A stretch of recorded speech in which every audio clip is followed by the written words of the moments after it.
कमाल हो जाए। और बाबा हम सभी को रोज वैसे ही कहते हैं, अंत में सिवाय एक के कुछ भी याद ना आए। क्या ये संभव है? क्या हम ये सोचें कि अंत में योग युक्त हो जाएंगे जब पता चलेगा अंत आ गया? उत्तर बोलो, भाइयों से पूछते हैं। पहले से तैयार चाहिए। पहली बात तो ये कि हमें अंत का पता नहीं चलेगा या चलेगा, और अगर चलाना है तो अगर हमें ये पता चलाना है कि हम शरीर कब छोड़ेंगे तो चल सकता है। कई भक्त ऐसे हुए हैं जिनको अपनी मृत्यु का पता चला। मुझे तो छोटी सी बात याद आ गई। हमारे नाना, बहुत साल पहले की बात है, 60 साल हो गए होंगे, बिना पढ़े लिखे गांव के भक्त। 6 मास पहले ही बता दिया था, उस दिन इस टाइम मेरा शरीर, मेरी मृत्यु होगी। और उसी दिन शुरू कर दिया कहना, और जब टाइम आया कहा मुझे चारपाई से नीचे उतार दो, गए। तब हमें ये सब पता नहीं था, हमें बड़ा अच्छा लगता था। लेकिन देखा किसी किसी सन्यासी को, तपस्वी को भी ये पता चलता है। बाबा ने भी कहा बैठते हैं और सन्नाटा हो जाता है और चले जाते हैं। लेकिन साथ में जोड़ दिया वो किसी का कल्याण नहीं कर पाते। हम आत्माएं जो ज्ञान ले रहे हैं, अब अगर शरीर छोड़ के जाते हैं तो किस आधार पे जन्म लेंगे? नहीं, आज की मुरली से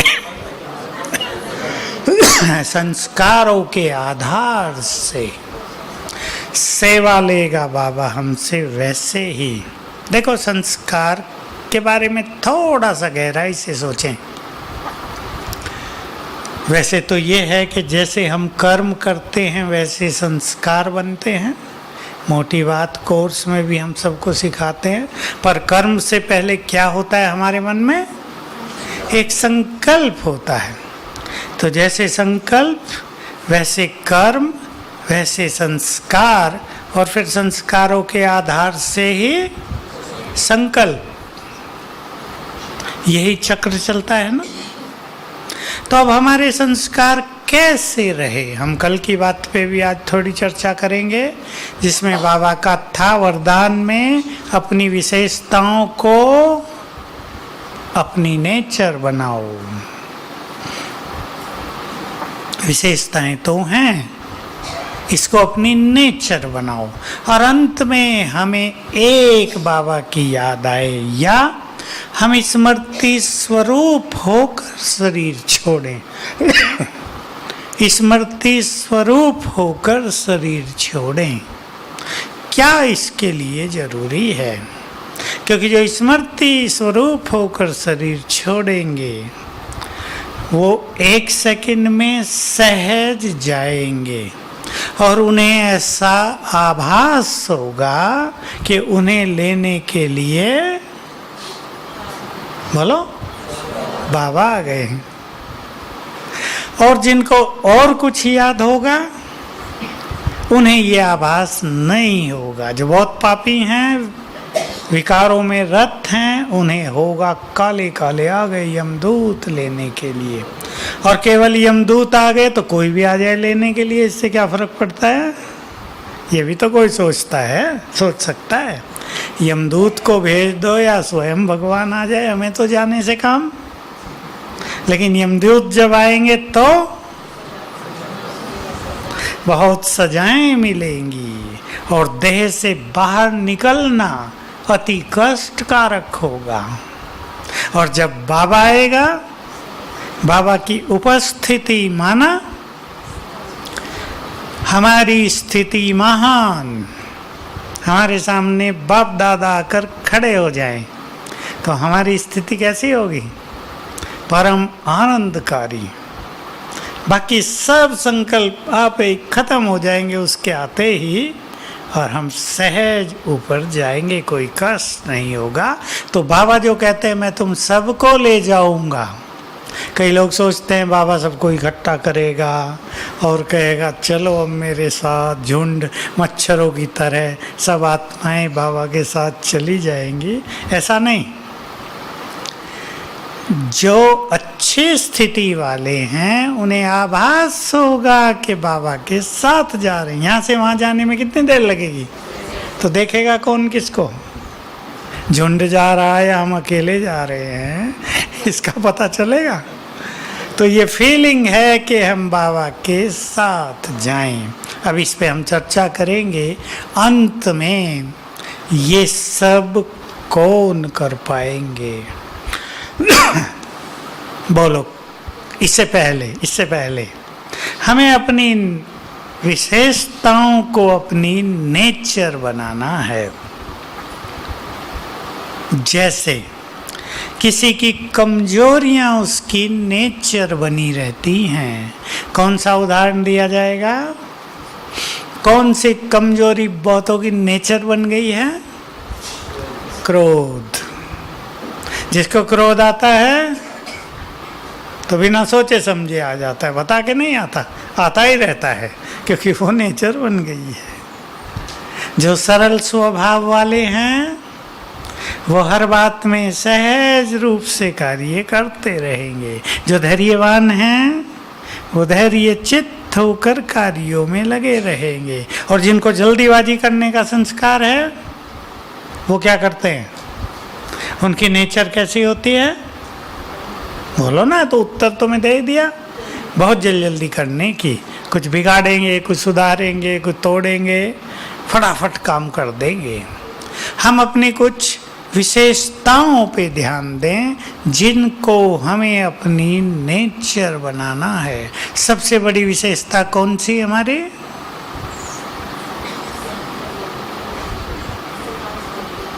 ब्राह्मणों की सबसे बड़ी विशेषता प्योरिटी। इसको अगर नेचर बना लें तो और कुछ करने की जरूरत नहीं रहेगी। और ये नेचर किसकी बनेगी? जिसको लंबा काल ये प्रैक्टिस और अनुभूति रहेगी कि मुझ आत्मा का मूल स्वरूप परम पवित्र है। इस प्रैक्टिस को बहुत बढ़ाना पड़ेगा। उसके बाद दो विशेषताओं को हमें अपनी नेचर बनाना है। एक, सबसे आत्मिक स्नेह, और दूसरा शुभ भावनाएं। नेचुरल करें इनको। और कोई भी चीज नेचुरल कब हो जाती है? जब हम बार बार उसकी प्रैक्टिस करते हैं। जो बुराइयां नेचर बनी हैं वो भी बार बार करने से बनी है ना। जैसे किसी की चोरी करने की आदत पड़ जाए तो करते करते उसका संस्कार बन जाएगा। यहाँ बैठे हैं ना, वो देखेगा इसने जरा सा पेन लिख के इधर रख दिया ना, खिसका दूं, फट से उसे यही संकल्प आएगा। उसे संकल्प नहीं आएगा दूसरे की चीज में क्यों उठाऊं। देखा उसने कि इसने अपना चश्मा उठा के पीछे रखा, थोड़ा सा हटाऊं, भले ही चश्मा उसका बिकेगा नहीं वो, पर उसको चोरी करने का संस्कार हो गया ना। तो बार बार करने से संस्कार बन जाता है। तो हम संस्कार बनाएंगे प्योरिटी को, हम नेचर बनाएंगे सहज स्वभाव को।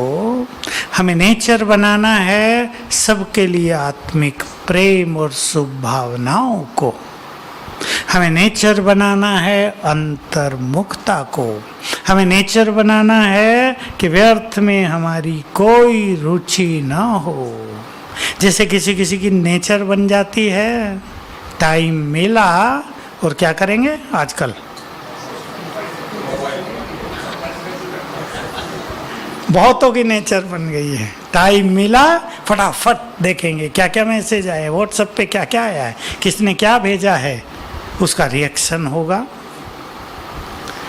चलेगा ना अंदर में कुछ कुछ उसका।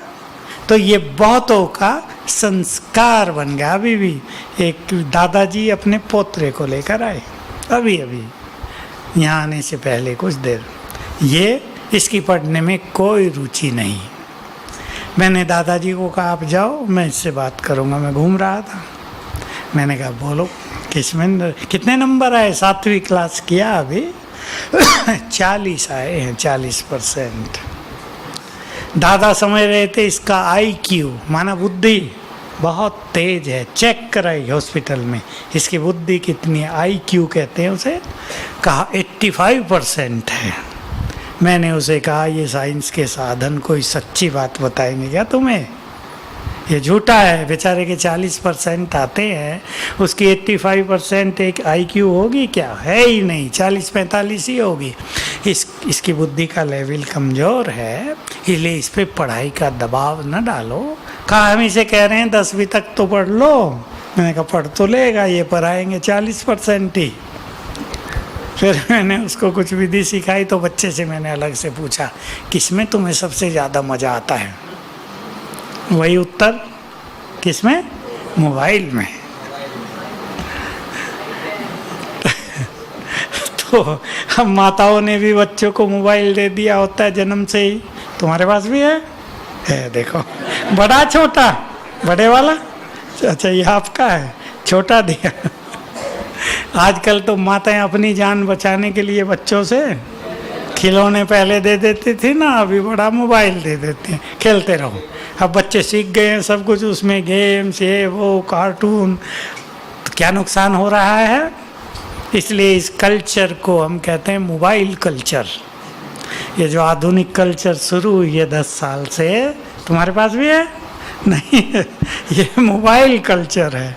अभी माताओं को ये पता नहीं, उन्होंने तो सोचा मेरी जान छूटे, मुझे काम नहीं करने देता बच्चा, इसमें लगा रहेगा। लेकिन आप सोच के देखो, माताएं ध्यान दें, जो दादियाँ यहाँ बैठी हैं जिनके घर में पोतरे हैं छोटे छोटे, आपने उसे बड़ा मोबाइल दे दिया है, क्या निकलता है मोबाइल से? अब माताएं रेडिएशन थोड़ा ही समझेंगी, बहुत गंदी तरंगे निकलती हैं।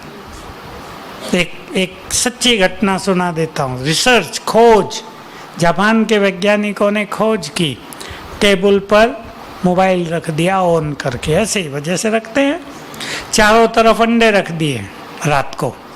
सवेरे जब जगे तो अंडे पत्थर बन गए थे। उन्हें खेलो, उनसे तो टूटेंगे नहीं। उन्होंने सिद्ध किया कि देखो इससे जो रेडिएशन फैल रहा है, जो गंदी तरंगे फैल रही हैं, उसने नरम अंडों को कितना 8-10 घंटे में हार्ड कर दिया। अब जो बच्चे यहाँ लगा के, यहाँ करके ऐसे हैं, कभी उसको सिर पे भी रख लेते हैं, बहुत अच्छा खिलौना मिला है, क्या हाल होगा उनका? सोचने की बात है। इसलिए इस मोबाइल कल्चर से बच्चों को बचाना है, माताओं का काम है ये। ठीक बात है ना? नहीं तो उनकी बुद्धि पर बुरा असर पड़ता है, वो पतन चलेगा। और वो जो देख रहे हैं सारा दिन, उससे उनके विचार कैसे होंगे? वही जो देख रहे हैं। आप सोचो बड़े हो के महान पुरुष बन जाएंगे, वो बहुत बुद्धिमान स्टूडेंट बनेंगे, आपके कुल का नाम रोशन करेंगे, ये नहीं हो पाएगा। इसलिए इस मोबाइल कल्चर से छोटे बच्चों को बचाना है पूरी तरह, और कुछ साधन निकाल लें। तो हमें नेचर बनाना है अपनी विशेषताओं को, ठीक है? सभी चुन लें, कम से कम 1-3, जिसको ज़्यादा नहीं होता वो किसी एक विशेषता को अपनी नेचर बनाए। मैंने 2-4 गिना दी हैं, और सुन ले। मुख से अच्छे वचन बोलना। कई मुख से कड़वे वचन बोलते हैं, बाबा के शब्दों में धुआं निकालते हैं चिमनी से, दम घुटने लगता है ना सबका। किसी में क्रोध की नेचर होती है, उसको शांति की नेचर में बदले। घृणा नफरत करने की होती है, उसको प्रेम और शुभ भावनाओं में बदलें। दूसरों को देखने की, दूसरों का चिंतन करने की होती है, अंतर्मुखी होकर उसे स्वचिंतन में बदलें, बहुत अच्छा होगा। मैं साक्षी होकर सबको भी देखता रहता हूँ, अपने को भी देखता रहता हूँ। बहुतों को अपने जीवन की वैल्यू नहीं है। कौन से जीवन की? संगम युगी जीवन की। बहुतों को पता ही नहीं कि इस जीवन में हम क्या क्या ले सकते हैं भगवान से। ये वो सुंदर समय आ गया जिसकी हमें इंतजार थी। भगवान आएगा, भाग्य बांटेगा, वरदान देगा, हमसे राजी होगा। अनेक संकल्प थे हम सबके मन में। सबने भक्ति की है ना बहुत अच्छी, तब तो यहाँ आए हैं ना। सच्ची भक्ति की है तो भगवान के आने की हम इंतजार करते थे। अब हमें सोच लेना है उससे क्या क्या लें। बहुतों को अपने इस जीवन की वैल्यू का ही पता नहीं है, इस समय की वैल्यू का पता नहीं है। थोड़े दिन में पता लगेगा जब ये समय हाथ से निकल गया होगा। तो बहुत कुछ लिया जा सकता है बाबा से। फिर याद दिला देता हूँ, मेरा सबसे प्रिय बाबा की मुरली का महावाक्य है। बाबा सामने बैठकर कहता है, बच्चे मेरे से जो चाहे ले लो। सोच के देखो जरा, किसी युग में, किसी काल में, किसी भी तरह की भक्ति तपस्या से ये सुनने को नहीं मिलेगा कि भगवान राजी हुआ और सामने खड़े होकर कहता है ले लो जो चाहिए।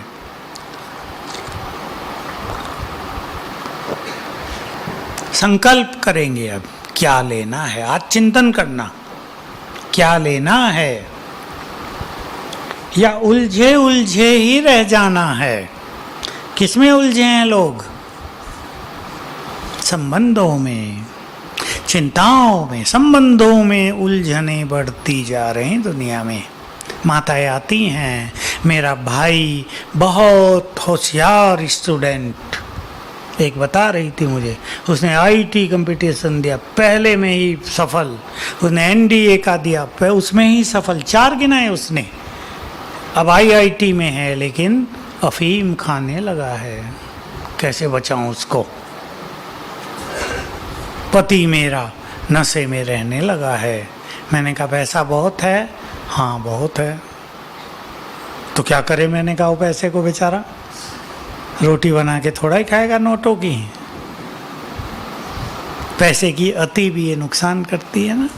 तो उसको चिंता, मैंने उसको कहा चिंता से काम नहीं चलेगा। सभी माताएं सुन लें, न चिंता से, न परेशान होने से, न उनको बार बार कहने से किससे काम चलेगा? शुभ भावनाओं से, वाइब्रेशंस देने से, पवित्र भोजन खिलाने से, पानी, दूध, भोजन पवित्र करके, चार्ज करके पिलाने से। कहा जब मैं ये करती हूँ उसका अच्छा हो जाता है। तो मैंने कहा रोज क्यों नहीं करती? होता नहीं, भूल जाती हूँ। जब वो ठीक होता है तो मैं भूल जाती हूँ, फिर गड़बड़ करता है तो फिर याद आता है कि मुझे करना चाहिए। तो सभी विचार करेंगे, ये सब आज की कहानियां हैं। तो सभी विचार करेंगे कैसा समय चल रहा है और इस पर हम बाबा से क्या क्या लें। अपने से क्या लूं मैं बाबा से? वरदान लूं, सुख शांति से जीवन को भरपूर कर दूं, पवित्रता का भंडार लाइट हाउस बन जाऊं, या शक्तियां स्वयं में बहुत इकट्ठी कर लूं? काम आएंगी चारों युग। लोग तो सोचते हैं इतना कमा लें बच्चे भी मौज से खाएं, उनके बच्चे भी खाएं, और हम इतना कमा लें 84 जन्म आनंद में बिताएं। न कमाने की टेंशन हो, न रोग हो, न संबंधों में कड़वाहट हो, प्यार हो, बहुत सहज जीवन हो। ये सब यहाँ बीज बोए जा सकते हैं।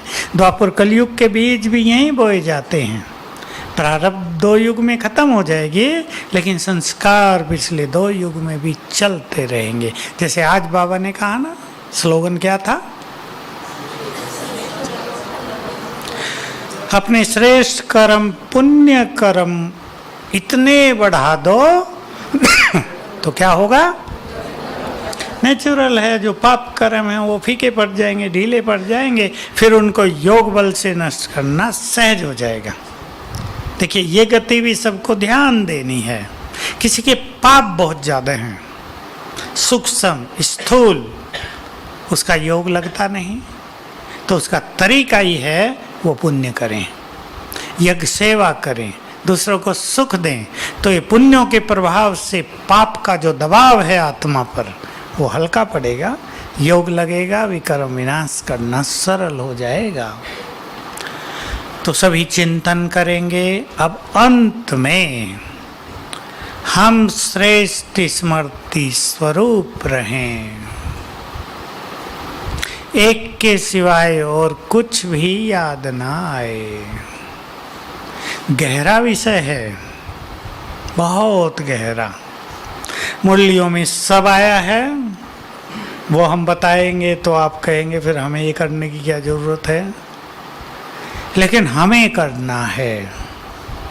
तो कुछ स्मृतियाँ ऐसी पक्की कर लें जो हम बहुत ज़्यादा उनको याद करके अपनी स्थिति को अभी से महान बनाएं। आज की मुरली में भी ड्रामा के लिए कुछ कहा बाबा ने,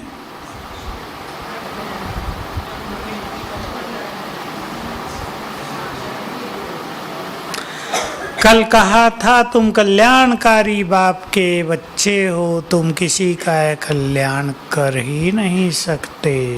आज ड्रामा में था, यानी ड्रामा के ज्ञान को स्मृति में रखकर तुम्हें अचल अडोल रहना है, अपनी स्थिति को डामाडोल नहीं करना है। तो कुछ चीजें हमें जीवन में सदा याद रखनी होगी, रोज की प्रैक्टिस करनी होगी, तब अब से ही अंत की बात छोड़े, विनाश काल में अंत से पहले हमें अच्छी स्थिति रहेगी।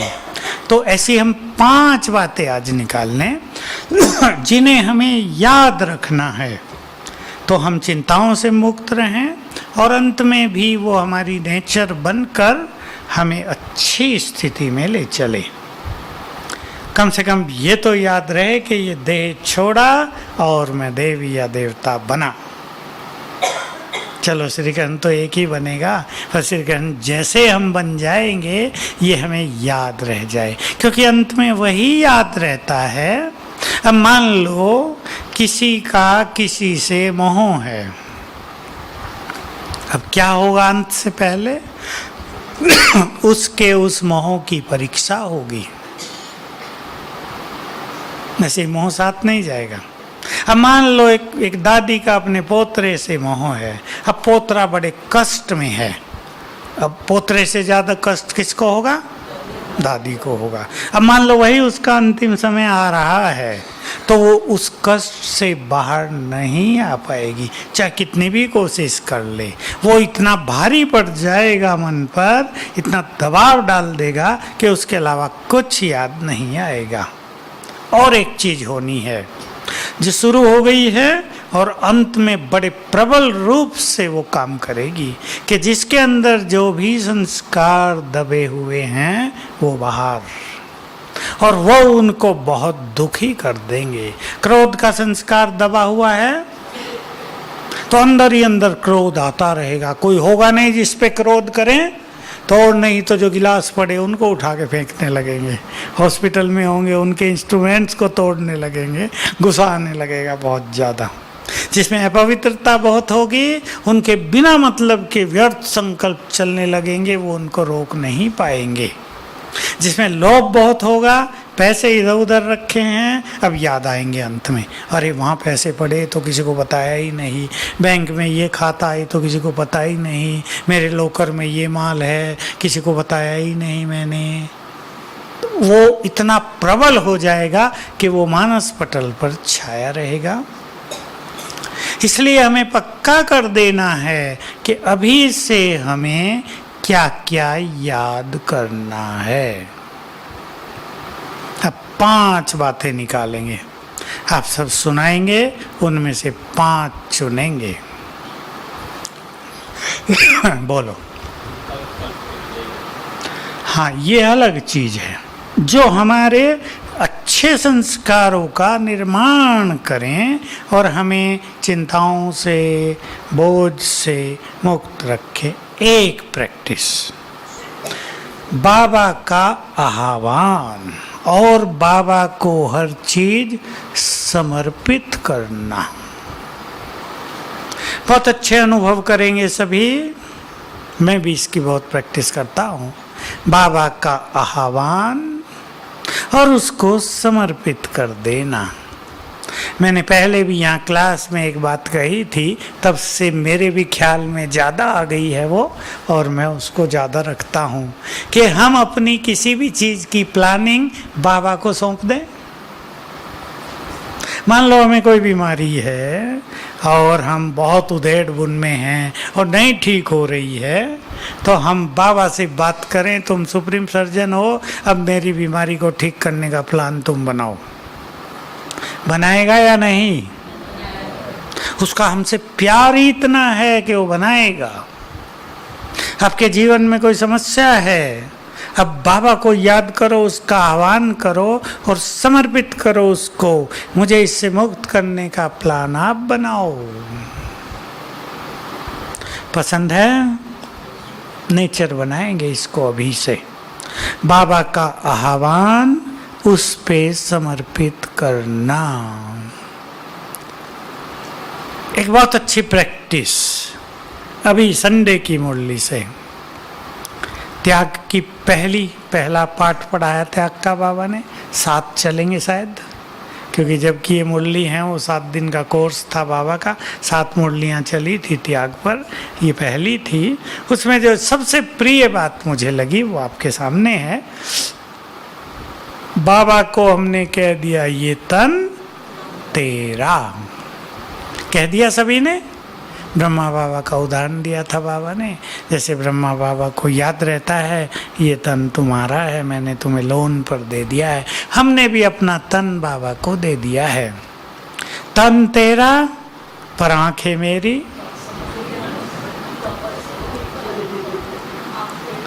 तन तेरा पर कान मेरे, जीभ भी मेरी, मुख भी मेरा। चलेगा? इनके बिना तन क्या रह गया? चिंतन करेंगे जरा। तन तेरा है तो आंखें मेरी नहीं, ये तेरी, माना इन आंखों से तुम्हें देखना है। सोचो क्या देखेंगे, क्या देखेगा बाबा इन आंखों से। ये कान तेरे हो गए, अब इनसे हम व्यर्थ सुनेंगे? वो सुनेगा ना, उसके हो गए। तो ये बहुत अच्छा चिंतन है कि आंखें भी तेरी, कान भी तेरे, जीभ भी तेरी, मुख भी तेरा, सब तेरा है। और एक बहुत अच्छा अभ्यास है रात को सोने से ही करना और कल सवेरे उठकर भी। और जिसको बहुत आनंद आए वो उसे अपनी नेचर बनाना, विनाश काल में बहुत काम आएगी। जैसे हम बाप दादा को वतन में अपना तन हाथ पे रख के दे रहे हैं, लो ये तुम्हारा, और बच गई मैं निराकार आत्मा। बहुत अच्छे अनुभव होंगे, बहुत अच्छी प्रैक्टिस सभी को ये करनी है।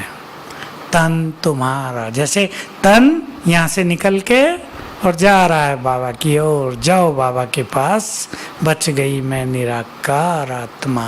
भिन्न भिन्न तरह से इसको मनोरंजक अभ्यास बना देना। कभी हमारा तन जैसे सूक्ष्म तन बन के उड़ गया ऊपर, बच गई मैं निराकार आत्मा। कभी हमारा तन इसके सभी तत्व प्रकृति के तत्वों में मिल गए, बच गई मैं निराकार आत्मा। अशरीरी होने की ये भिन्न भिन्न प्रैक्टिस हमें बहुत मदद करेगी अंत में। क्योंकि अंत में चाहे बाबा की याद हो, चाहे सहज देह छोड़ने की बात हो, जिन्होंने लंबा काल अशरीरी होने की प्रैक्टिस की होगी उनकी बहुत सुखद फीलिंग होगी।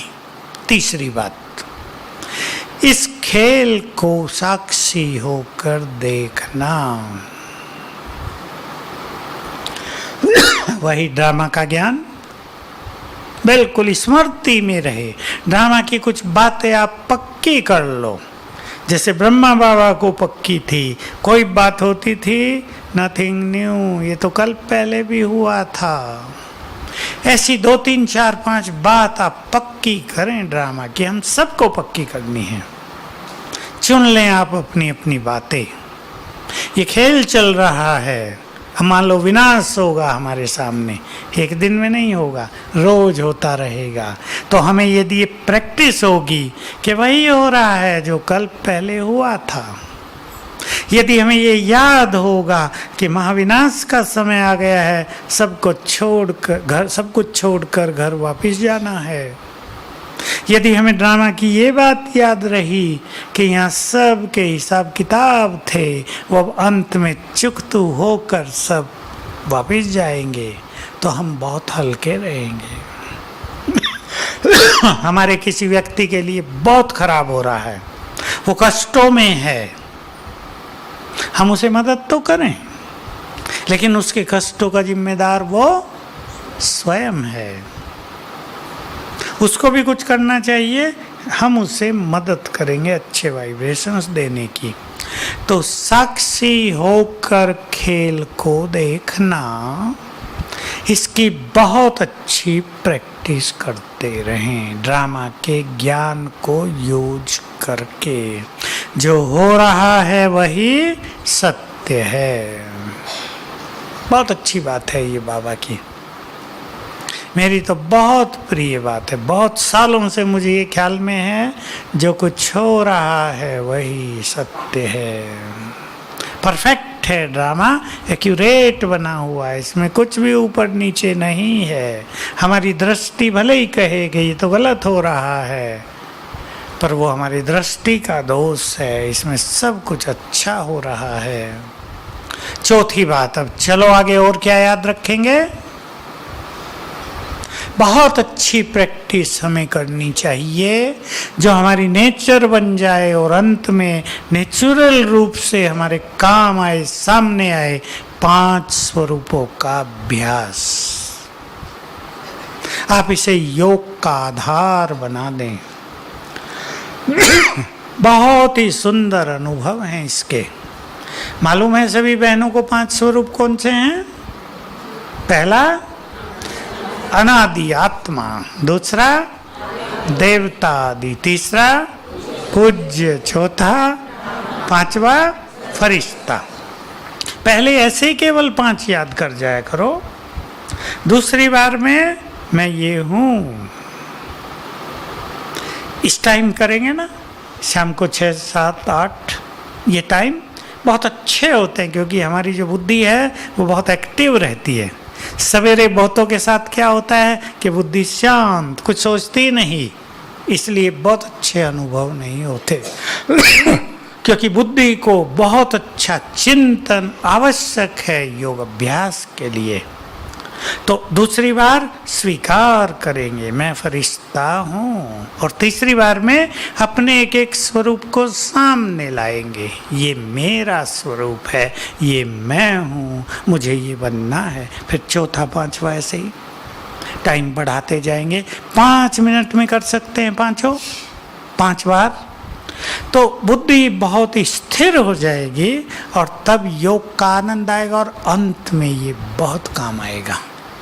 विनाश काल में तो इससे ज़्यादा यूजफुल और कुछ नहीं होगा। जिस स्वरूप का हमने लंबा समय अभ्यास कर लिया होगा उसके साक्षात्कार होते रहेंगे दूसरों को, और ये हम सब के लिए बहुत बड़ी बात होगी, संसार के कल्याण की बात होगी। क्योंकि सभी भक्तों को उनके इष्ट देव देवियां मिल जाएंगे, और जैसे हमें शिव बाबा से मिलके आत्म तृप्ति हुई है ना, भक्त अपने अपने इष्ट देवों से मिलकर तृप्त होंगे, उनके लिए वही भगवान होंगे। इसलिए 5 स्वरूपों का अभ्यास। अब 5वीं बात पे आ जाए, बोलो। अब बोले कोई हैं? घर जाना है, ये बात बहुत अच्छी है। और किसी को नष्टो मोहा भी, ये भी स्मृतियाँ अच्छी। सब कुछ छोड़ के घर जाना है, मुझे अब नष्टो मोहा बनना है, क्योंकि सब कुछ यहीं छूटना है। इसलिए लंबे काल से ये प्रैक्टिस करनी होगी। सभी आत्माएं हैं, ये जो मेरापन लगा है ना बहुत ज़्यादा, इससे मोह उत्पन्न होता है। मोह का बीज है क्या? मेरा। इस मेरे को हटाते चलेंगे। काम कठिन है, कठिन है या सहज? अब मेरा बच्चा, अब बोलो इसको हटाना कठिन है या सहज? नहीं, सहज नहीं है। कहने से काम नहीं चलेगा। अब वो आपका बच्चा है, आपने उसे पहले दिन से पाला पोसा बड़ा किया है, प्यार दिया है, पालना की है, कैसे कह दो ये मेरा नहीं है? माताएं उत्तर देंगी, हैं किसका है? है बाबा का या कैसे? बस क्योंकि कहा है तो हम भी कह देते हैं, मेरा नहीं बाबा का है? इसके लिए जरूरी है आत्मिक दृष्टि। ये कहने से काम नहीं चलेगा। उसको थोड़ा भी कष्ट होने लगा तो आप थोड़ा ही कहेंगे बाबा का है, होने दो कष्ट। आत्मिक दृष्टि के अभ्यास से उन्हें कष्ट भी नहीं होगा, उन्हें अच्छे वाइब्रेशंस जाएंगे, मदद मिलेगी आपको, आपकी बच्चों को। सभी भाई बहनें इस चीज को बहुत अच्छी तरह नोट डाउन करें। आत्मिक दृष्टि में जादुई प्रभाव है। इसके प्रभाव को समझना भी बहुत कठिन काम है। बहुत बड़ा प्रभाव है आत्मिक दृष्टि में। असंभव को संभव किया जा सकता है। माताएं अपने बच्चों से शुरू करो। आपके घर में 4-5 छोटे छोटे बच्चे हैं, आपके दूसरों के भी, उन्हें आत्मिक दृष्टि से देखो। सभी चमकती हुई मणियां हैं, सब अपना अपना छोटा छोटा शरीर लेकर आई हैं, पार्ट बजा रही हैं, बड़े होंगे फिर सब घर वापस चलेंगे। ये फीलिंग पहले से ही देनी शुरू करनी होगी कि हम सब वापस चलेंगे। ये नहीं मैं चली जाऊं बच्चे यहीं रह जाएं, या माताओं की इच्छा होती हम सब एक साथ जाएं, ये तो होगा नहीं ना। और सबका जाने का विधान, समय, कर्मों का खेल अलग अलग है ना। इसलिए जाना है सबको, और जाना है तो यहाँ का यहीं छोड़कर और बाबा से अनमोल खजाने लेकर जाना है। तो ये 5 बातें सभी प्रैक्टिस में लाएंगे, इनको नेचर बनाएंगे, ताकि अंत में ये सब याद आए तो बाबा भी याद रहेगा, और बाबा का आह्वान करते ही बाबा हमारे पास आ जाएगा। और याद रखना पहली बात, बाबा